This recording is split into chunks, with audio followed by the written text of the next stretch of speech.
अस्सलामुअलैकुम वेलकम करते हैं आपको अपने YouTube channel Dubai breaking news में। नाज़रीन, दुबई एमिरेट्स आईडी के हवाले से एक नई अपडेट शेयर की गई है दुबई हुकूमत यूएई हुकूमत की जानिब से, जो आप दोस्तों के साथ इस शॉर्ट्स वीडियो में शेयर करने जा रहे हैं। वीडियो को शुरू से आखिर तक लाजमी तौर पर देख लीजिएगा।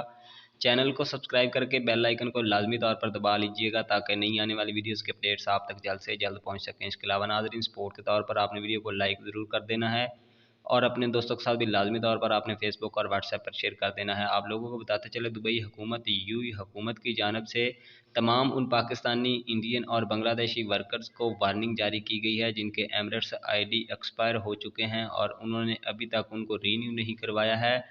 ऐसे तमाम लोगों के एमिरेट्स आईडी जो हैं, अगर रीन्यू नहीं हुए हैं तो ऐसे तमाम लोगों के जो वीज़े हैं वो कैंसिल किए जा रहे हैं और ऐसे तमाम लोगों को डिपोर्ट भी किया जा रहा है। अगर आप लोग भी ये गलती कर रहे हैं तो जल्द से जल्द अपने आईडी जो है वो रीन्यू करवा लें, कहीं ये ना हो कि आपका वीज़ा कैंसिल कर दिया जाए और आपको वापस भेज दिया जाए।